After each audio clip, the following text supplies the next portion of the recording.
On a crisp Tuesday morning in Brookwood Heights, Karen Walker strode purposefully down Main Street, her reusable coffee tumbler clutched like a scepter of righteous indignation. Karen was infamous among her neighbors, not for her gardening skills or her holiday decorations, but for her relentless crusades against anything and anyone she deemed improper. Today, she was on her usual pilgrimage to her favorite coffee shop, where she could sip her soy latte and bask in her own moral superiority. But this morning, something stopped her dead in her tracks. There he was, standing at the corner, mid-conversation with a group of construction workers, was a man in his mid-40s. His faded denim jacket and easy demeanor might have blended into the scenery, if not for that hat. Bright red, unapologetically emblazoned with "Make America Great Again." To Karen, the hat wasn't just a political statement, it was a declaration of war. Karen's grip on her tumbler tightened, the plastic creaking under her fingers. She shot the man a look that could melt steel. He caught her gaze, smiled warmly, and, oh, the audacity, tipped his cap in a gesture of polite acknowledgement before turning back to his conversation. Her blood boiled. "Unbelievable," she muttered, stomping past him toward the cafe. Inside, the soothing aroma of fresh coffee failed to calm her. Karen dropped into a chair by the window, her knuckles white as she clutched her cup.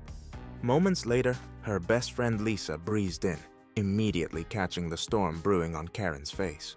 "Whoa," Lisa said, sliding into the seat across from her. "What's got you ready to wage war before caffeine?"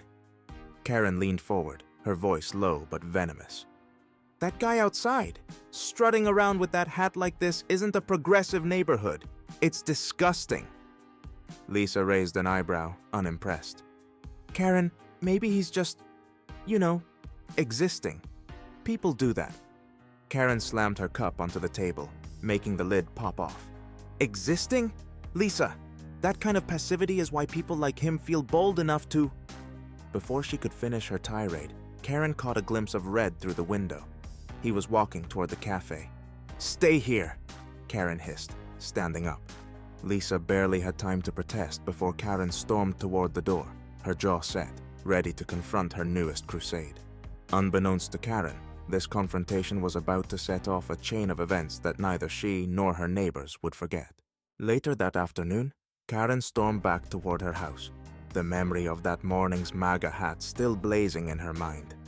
It was bad enough seeing him in her neighborhood once, but as she turned the corner, there he was again. Closer this time, practically on her doorstep. Her heart sank further when she spotted him carrying a ladder into her neighbor's yard.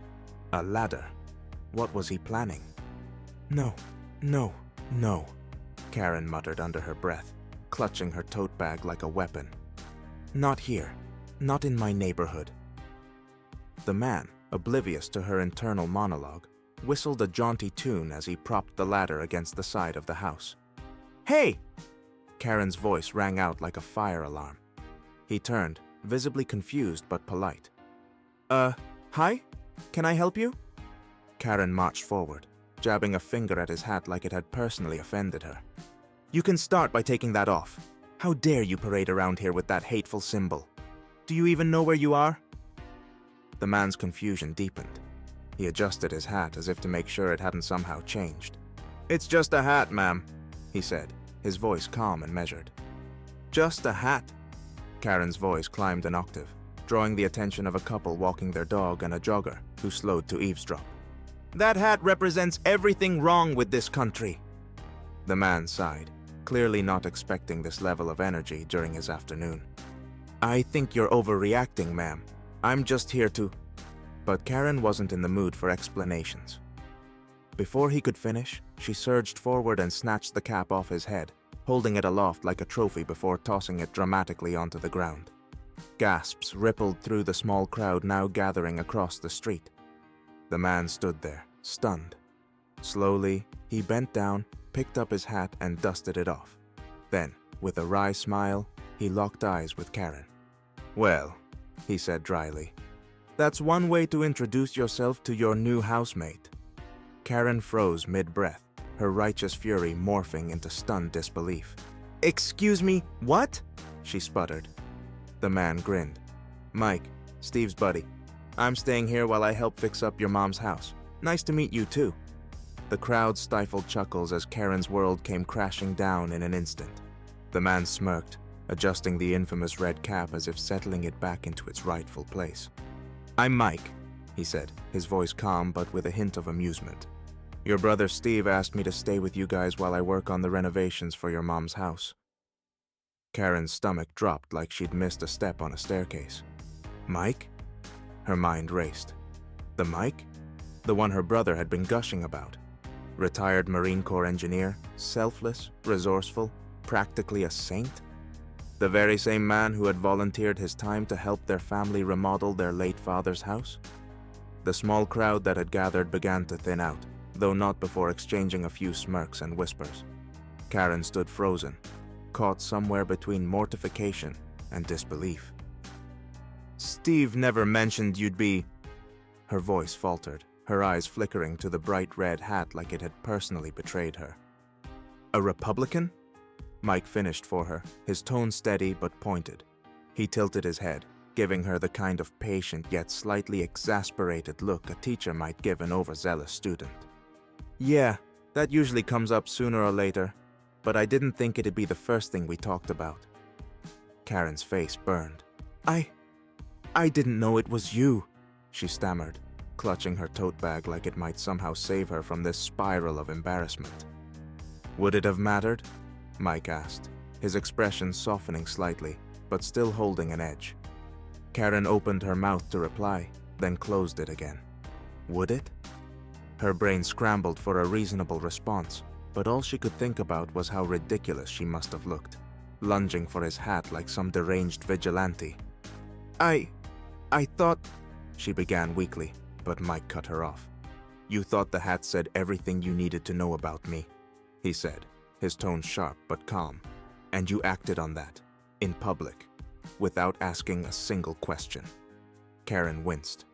Behind her, a neighbor pretending to water their plants snickered quietly, making the moment even more unbearable.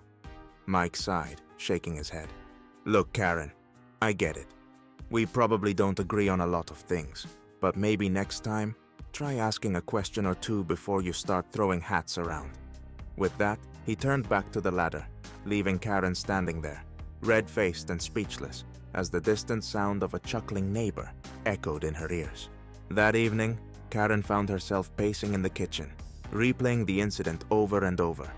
Her brother Steve arrived, carrying takeout and wearing a look that suggested he already knew what had happened. Mike called, Steve said, setting the food on the counter. Karen groaned, covering her face. Please tell me he's not furious. Steve laughed. Mike? Nah, he thought it was hilarious. Said he's seen worse reactions in the Marines. But Karen... She looked up at him, guilt etched across her face. You've got to stop assuming the worst about people. Not everyone wearing that hat is your enemy. Mike's a good guy. He's doing this for Mom for free, for crying out loud. Karen sighed, her indignation softening into something closer to regret. The next morning, Karen approached Mike, who was already hard at work on the house. He looked up from his toolbox and tipped his hat. Yes, the same one. Truce? Karen asked hesitantly, holding out a cup of coffee. Mike chuckled, taking the cup. Truce.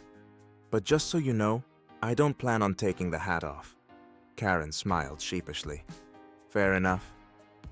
As they worked together over the next few weeks, Karen began to see Mike not as the guy in the MAGA hat, but as a person, one who showed up for her family without hesitation.